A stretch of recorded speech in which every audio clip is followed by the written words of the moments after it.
Hey guys, this is basically what I've been doing.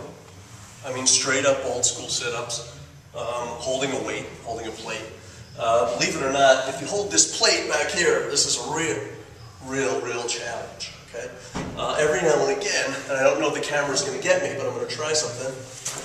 Stand up like that, and come back down, okay? So I feel like my core is really working. I'm getting a little bit of every part of my abs, getting the lower abs, getting the upper abs, and I'm really kind of getting this overall sense of strength, mobility, and core training, okay? This is a little bit of a challenge, right? You certainly don't want to drop this. And you can kind of put this back here and kind of understand what it feels like to pull up from the bottom. This is an amazing feeling right here. And you can come up as far as you can, and you can use this as a tool. And sometimes I do a few like this, and then I do a few like this. And training abs is all about instinct, right?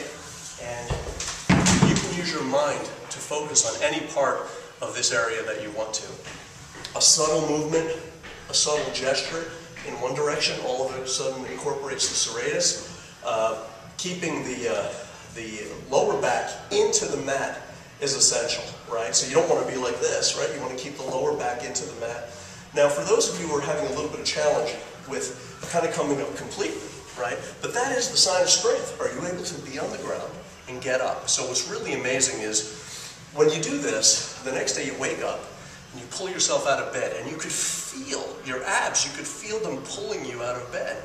And one of the challenges with abs is to make the identification about where they are. So no matter if your waist is 50 inches or your waist is 30 inches, there's a connection that you have to make with your abs. And once you make that connection, you're able to use them to pull you out of bed, to help you with your core exercises, to help the rest of your bodybuilding techniques.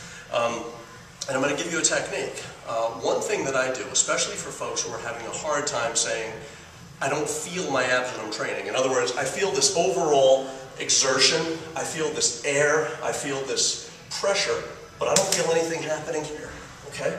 I'm going to give you a technique. I want you to do 3 sets, but I want you to do 3 sets until you can't do anymore, okay? So in other words, I don't know what that number is for you. It could be 20, 30, or 50. Then you're going to take a break, and then you're going to do it again. You're going to take about a minute break, and then you're going to do it to failure again. And then you're going to take another minute break, and you're going to do it till failure again. The next day, you're probably going to feel that your abs have been worked. You're going to feel that they hurt a little bit. Just as they're about to heal up, okay, and I'm not going to do this with every exercise or every body part, but just as they're about to heal up, that's when you do them again. So you still have a connection with them. So you're almost going to train them while they're sore, just to kind of maintain the connection in the beginning, because at least when you're sore, you can feel what's moving and feel what's working.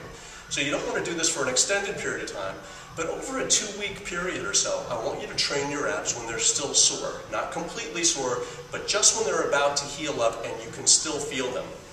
So again, just to recap, the first few sets I do everything to failure. I do it till I can't do it anymore. I use a 25 or a 45, I hold it about here, do it instinctively, come up, sometimes I come all the way up, and sometimes I just do a few this way. And I know I'm not giving you enough sets, I'm not giving you a lot of information about sets, and I'm not giving you a lot of information necessarily about technique. But what I'm trying to help you do is make the connection and the identification with that part of the body, and then you can work on the subtleties afterwards. So again, developing the abs is important. You diet to see them, you train to develop them. So for those of you who can't complete one of these, okay, what you're going to do in the beginning is you're going to just keep one leg up. And the one leg up will help the spine and the lower part of the back dig into the mat, okay? And you won't feel this overall strain, right? So you'll put one leg down and you'll be able to come up. And you probably won't be able to come up as far, but you're certainly going to feel tension in the abs. And then you can switch off. I like to do about 5 sets to failure.